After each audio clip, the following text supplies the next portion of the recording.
Welcome back, everybody. This Week in America on the Blue Funk Broadcasting Radio Network. Great to have you with us on the program today. As mentioned, our guest is Ace Abbott. He's had an exciting 36-year aviation career. Took him to 44 countries. He flew F-4 Phantom jets in the Air Force, was a Learjet charter pilot, Boeing 727 captain with several airlines. The author of two excellent books, Dead Tired and The Rogue Aviator. Ace is with us on This Week in America. Ace, welcome to the program. Great to have you with us. Thanks. It's nice being with you, Rick, and thanks for the very nice introduction. Well, it's going to be a lot of fun talking in the program. In fact, we'll probably have to have Ace back because there are a lot of great topics in both of his books. I want to touch briefly on Dead Tired. That's the newest book that Ace had. And by the way, his website is therogueaviator.com. You get all the information on the books. You can actually order the books there as well, and we'll mention that throughout the program. Of course, that information available at our website, thisweekinamerica.us as well. In Dead Tired, it's rather alarming because you talk about a growing problem, which is pilot fatigue. We think when we get on the plane that pilot is very well rested. The airlines wouldn't put him in there unless he was well rested and were well taken care of. And you're saying that really isn't necessarily the case. Quite frequently, there are tired pilots in the cockpit, and luckily the airplanes pretty much fly themselves en route, so pilots can occasionally on long flights take a little cat nap in the cockpit. And interestingly enough, the foreign carriers have all recommended that just that be done on the longer flights, that pilots take intermittent 20-minute cat naps. Unfortunately, our FAA has never implemented such a procedure, but most of the pilots on the long flights, for instance, the red-eye flights that go from the west coast of the U.S. to the east coast, on most of those flights, probably one of the pilots, maybe both of them, at different times, of course, are engaging in a little recharge the battery cat nap.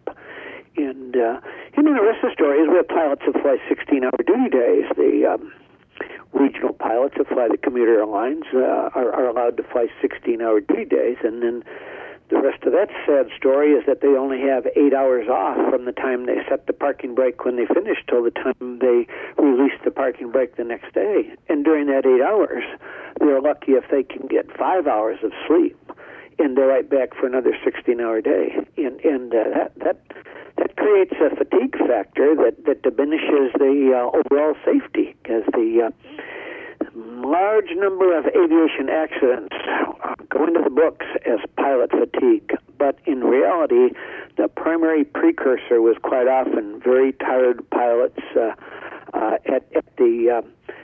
pilot error, but they often go into the books as pilot fatigue, and unfortunately, it's a problem in the cockpit with tired pilots in the cockpit, but.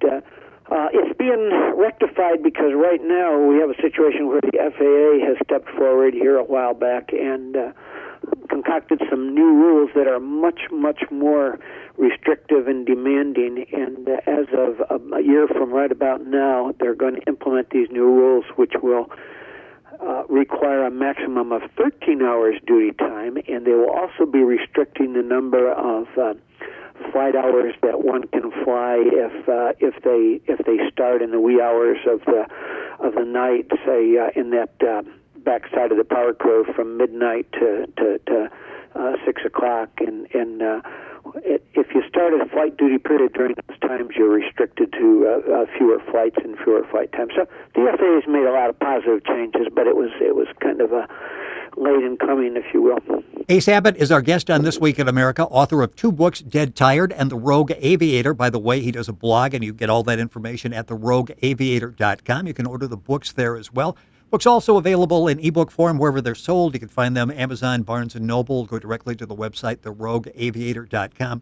It's interesting because as I'm reading The Rogue Aviator and then looking later at Dead Tired, it's not necessarily a case of a pilot falling asleep that should scare us. It's pilots being mentally fatigued where they're not really following through as they should, making good decisions. And you've got a story in there where I believe in one of the chapters you're talking about, and I think you're flying a freight flight and you're going into Jacksonville and you realize the flight engineer, and again, you said this is basically because of lack of sleep, you just about ran out of fuel. Yeah, that's a very interesting scenario. That's actually my first operational flight in the Boeing 727, and we had a 727 departure from Dayton to Miami, and we had a new captain that was in training, and we had a new flight engineer at the flight engineers panel, and basically the flight engineer got pretty drowsy and failed to reset the fuel gauges, Wow.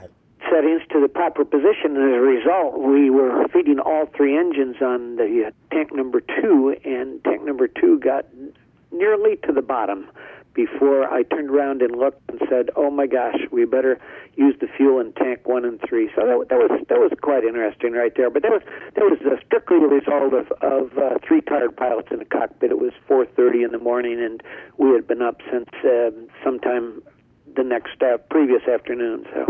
We're very tired. Ace Abbott, our guest on the program, he flew F-4 Phantom jets. We'll talk about that in the Air Force. Learjet charter pilot, did a lot of famous celebrities. We'll mention that as well in the course of the program. Some great stories there. And as he just mentioned, Boeing 727 captain with several airlines. I want to go back to the early stages of your career. And it actually, as I'm reading the book, goes back to your father's fondness for aviation. And you're, like 8 years old, flying with Dad as basically a co-pilot.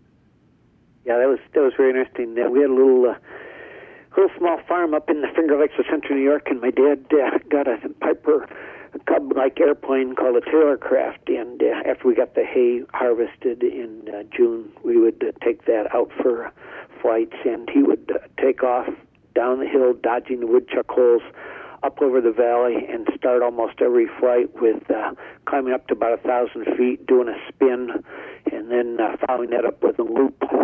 And then we'd go buzz some of the local farmers that were out on their tractors, and he had a lot of fun with the airplane. And then in the winter months, he put skis on the airplane, and he'd put his brother in the right seat with a .22 rifle, and they would fly around and go fox hunting from the airplane. So I learned from an early age that flying airplanes was fun, and that's pretty much how I followed through my entire career, having fun in the airplane. What does a Taylorcraft? Describe that. I can almost see you like with a scarf, some goggles, open cockpit. Is that what it was, or was it a little more sophisticated than that? Yeah, it's a little more. It was not an open cockpit, but it was the old tail dragger. You know, it had the tail wheel and single engine prop plane and 2-place side by side seating with the old wing struts and high wing and wing struts, and it was really kind of a fun old airplane because you could do aerobatics in it.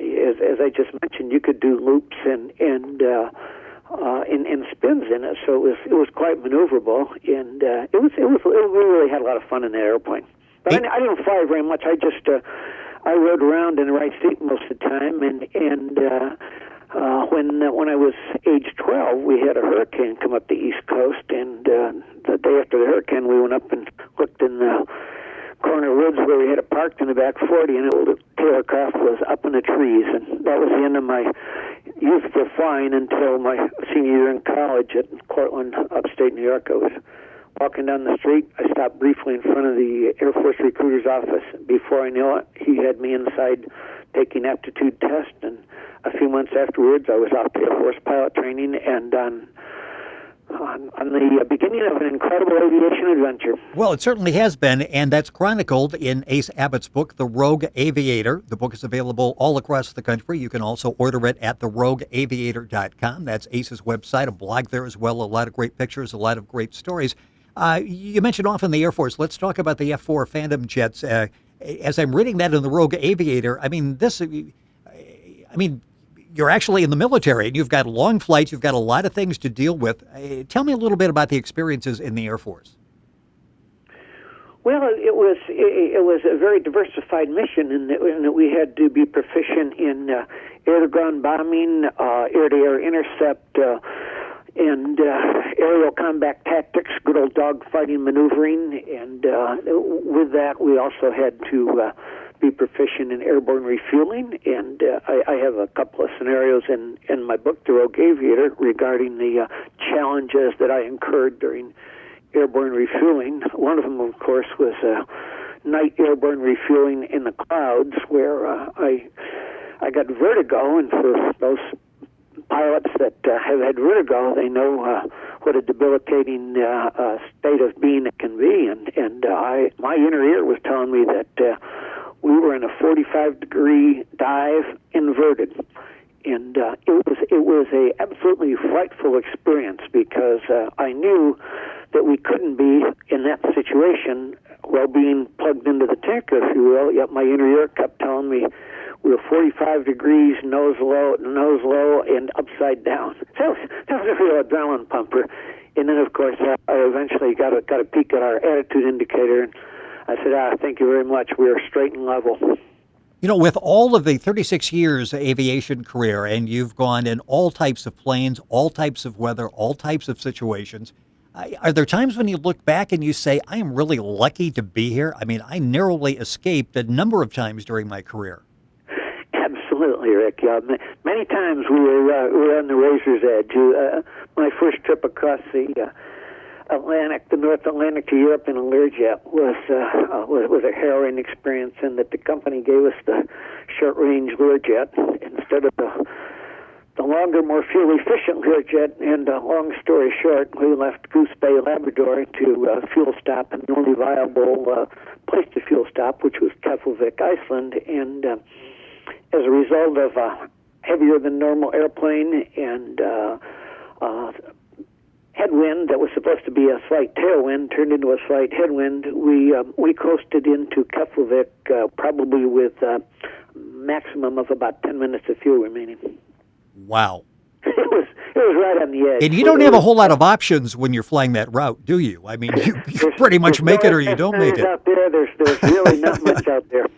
Ace Abbott, our guest on This Week in America. His website is therogueaviator.com. His book is The Rogue Aviator. It's available all across the country in ebook, as well as available on his website, therogueaviator.com. His other book we just talked about, and we'll have Ace back to talk more about it, Dead Tired. All the information at his website. Rapidly running out of time. And by the way, all that information you can get at our website, thisweekinamerica.us. One of the chapters is called The Turbulent 10. And I want to talk about that specifically because I've done these, what they're called non-sked airlines. And you talk about Suncoast, and I've often wondered as you're getting ready to leave at 5 o'clock in the morning from Detroit or wherever we used to fly from to go to Cancun or some, resort destination, you're looking around, you see these airplanes, and you wonder, okay, how safe is this? Do these people really fly a lot? And you're talking about some of these maybe have, one or two craft in a story there where their credit was so bad, the pilot basically had to carry enough cash to pay the landing fees and that type of thing. Yeah, we had to do that quite frequently with Suncoast in particular, and a couple other airlines, and it puts you on the operational razor's edge all the time because you had to deal with a lot of operational problems that went outside, above and beyond the normal flying of the aircraft, and that created stress and took the focus away from the actual flight that you were engaged in because. You had to maybe when you got to San Juan, for instance, on fuel stop, find the caterers, get the caterers to the airplane somehow, and then track down a fuel truck and see if you'll take cash, which they're pretty good about taking cash. They're quite amenable to that. Ace Abbott, our guest, just a couple minutes left on the program. We will have Ace back because many more things to talk about, including a lot of contemporary issues in aviation. His books are Dead Tired and therogueaviator.com. One of the chapters is Pilot's Nirvana. When you end up with a scheduled airline, is that sort of the ultimate for a pilot? Generally speaking, for most pilots it is, because now they have a set schedule. They usually have some union protection and a likelihood of a good career progression where they're going to be in that job for hopefully till they retire, although in recent years there's obviously been a lot of instability in the world of commercial airlines, but it looks like things are sorting out now. The American Airlines are going to regroup and survive, and it looks like U.S. Airways and all the others are going to be around for a while. You said for most pilots. Was it for you? Because I get the impression you enjoyed every plane you went up in. Well, what I really enjoyed was the incredible diversity of my aviation career. I was based at one time. I was in Malta out in out in the middle of the Mediterranean. I was based in Belgium. I was based for a while. I flew out of Athens, Greece, and then we were up in France, based there for a while, and flew all over Latin America, South America, the Caribbean, and I had an incredibly unique, interesting, diversified career where I think had I just been flying back and forth between, say, Atlanta, New York, or Atlanta and San Francisco or Los Angeles, I think I probably would have gotten bored with that after a while.